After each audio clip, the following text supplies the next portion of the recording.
News with no bias, news with no exception, delivering nothing but truth. In Mill TV, your news, our business. Broadcasting live from Davao City. Good morning, Philippines. Good morning, Davao City.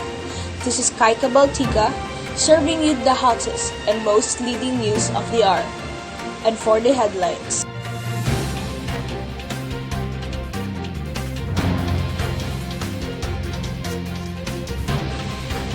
In limbo, political parties still wait for alliance with Sara Duterte. The future of the online classroom, flipped learning. Official, house-to-house vaccination not visible for now in Davao City. For the first report, Sara Duterte's alliance with national parties are on pause after saying that she will no longer run for president in 2022. For more details, let's have Apple May-chan for this report. Sara Duterte saying she will no longer seek a national position in 2022, national political parties have been left in limbo just days before filing of certificates of candidacy. Davao City Mayor Sara Duterte says that she is not running for president in 2022 elections. Her spokesperson, Luan Mayor Cristina Frasco, says Sara and her father, President Rodrigo Duterte, both agreed only one of them will run for a national position in 2022. Officials from major political parties, Nacionalista, Lakas CMD, National Unity Party, and Presa ng Masang Pilipino confirmed to Rappler on Wednesday, September 29, that they were still waiting for their coalition proposal to be approved with Duterte's hugpong ng pagbabago. Quote, still waiting, end quote, Lakas CMD President and House Majority Leader Martin Romualdez told Rappler in a text message on Wednesday. PMP President Jinggoy Estrada gave the same confirmation through text message when asked whether the coalition proposal has been signed with HNP. He replied, quote, no, end quote. Surigao's 2nd District Representative Ace Barbers, who is a local official of Nacionalista, said the coalition agreement has also not been signed yet. Barbers said it appears that HNP is more inclined to make alliance with regional parties as it maintained its alliance with his local party Abante Surigao. An official at NUP also confirmed their party's hanging agreement with HNP. NUP has even looked at other parties. It is set to assign an alliance agreement on Friday, October 1, with the Nationalist People Coalition and Partido Reforma, which both carry Senators Anfilio Lacson and Vicente Soto III as a tandem for 2022. Quote, wala pa kasi yun sa HNP up until now, end quote, the NUP official said. To recall, the national parties placed their bets on Sara even before she has decided to run for the presidency. After months of pondering and speaking with fellow politicians, Sara Duterte said on September 9 that she will not run for president given that her father, President Rodrigo Duterte, decided to run for vice president. Sara said she intends to run again for the mayoralty of Davao City. This is Apple May-chan from MIL TV News reporting live. Back to you, Kai. The 21st century has introduced us to a new wave of the future, including the rapidly advancing segments in higher education. This continuous development in technology opened up various opportunities for education and how to conduct learning. Let us have Nicole and Cimafranca for this report. As a leader of digital education excellence, Malayan Colleges Mindanao, Amapua School first introduced blended learning in Mindanao in 2018 and readily implemented fully online classes when the challenge posed by the global pandemic arose. This new education media provides students online platforms to virtually interact with their teachers and classmates and encourage self-paced learning. Among the most popular trends in education is flipped learning. The flipped learning model is a blended learning subtype that hinges on the process of introducing students to the learning content, either through pre-recorded lecture videos or other necessary learning materials before working through the lessons with their teachers in class. This is opposed to the common practice of introducing lessons in class and giving students homework and projects to work on independently after. Essentially, flipped learning carries instruction from a group to an individual learning space.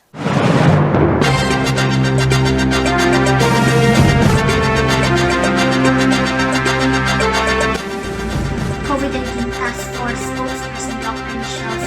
Bullecer said in a briefing to radio on September 29, 2021 that the house vaccination is not feasible in terms of logistics and manpower.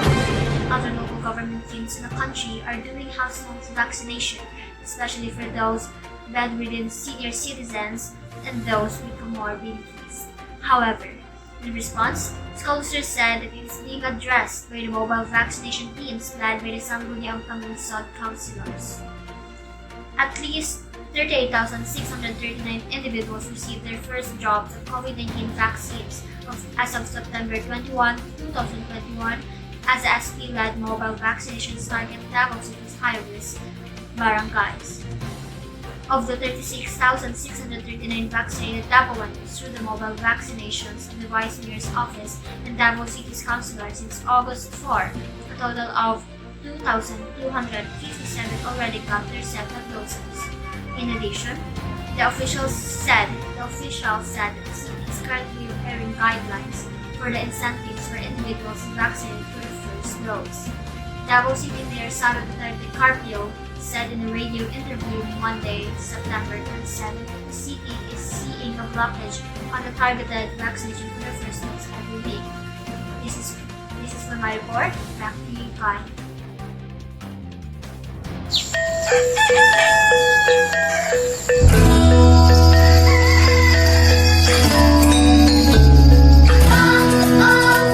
Babangon tayo, susulong tayo. Babangon tayo, susulong tayo.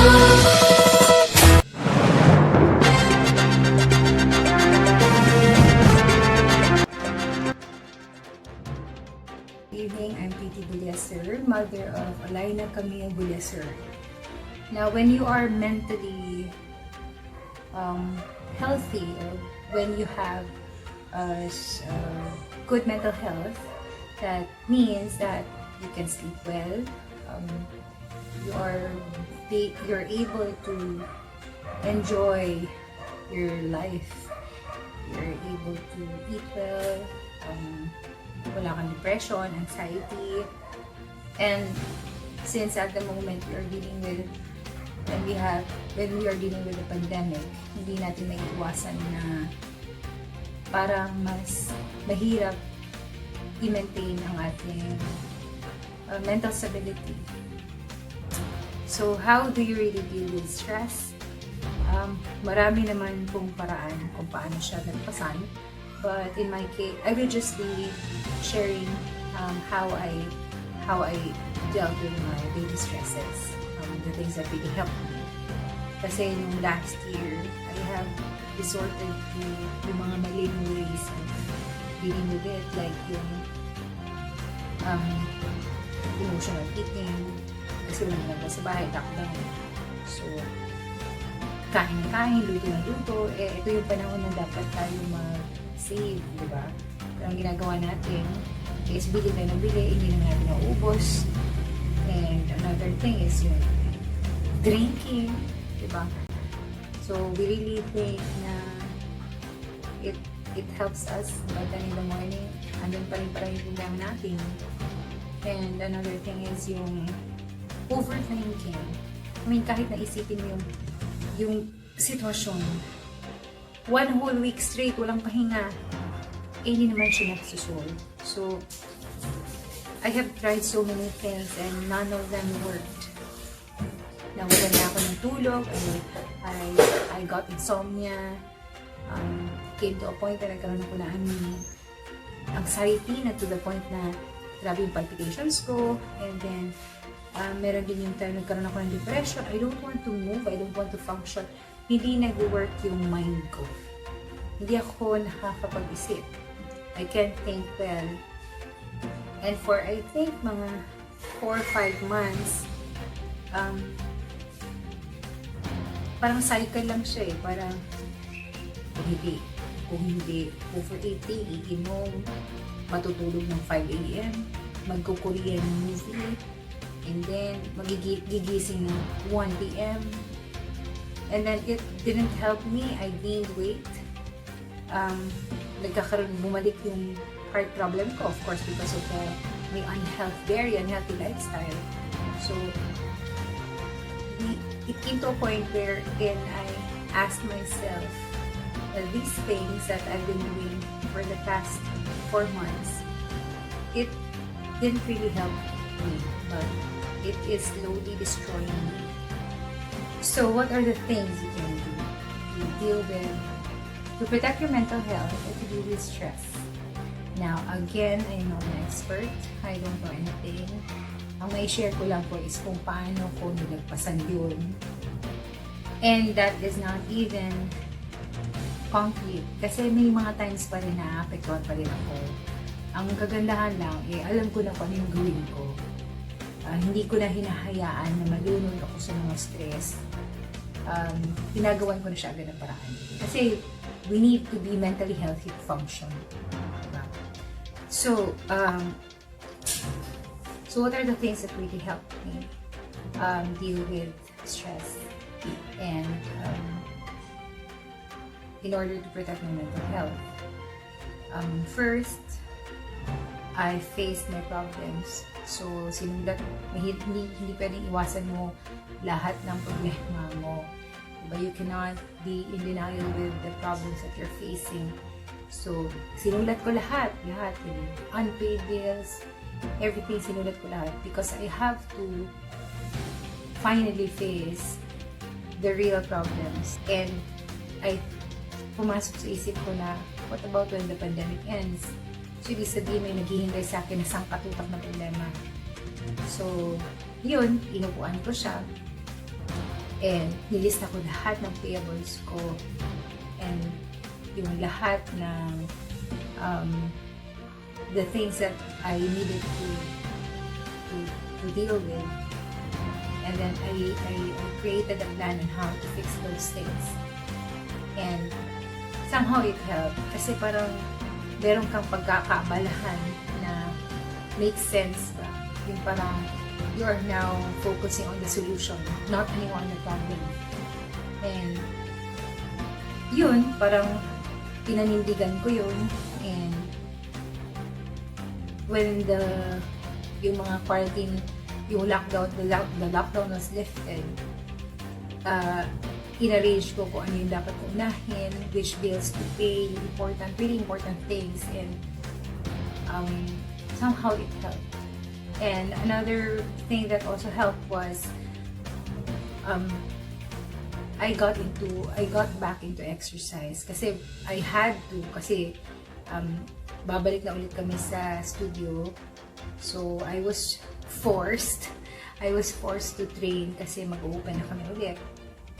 And that thing really helped. I mean, overnight. Yung parang tipong, after we had that training, I was able to sleep really well. Yung walang pilitan, yung parang pagdating ko sa bahay, natulog talaga ako kasi sobrang pagod. I was physically drained, exhausted. Kaya I had no choice but to sleep. So, exercise really helps a lot. I mean, big time.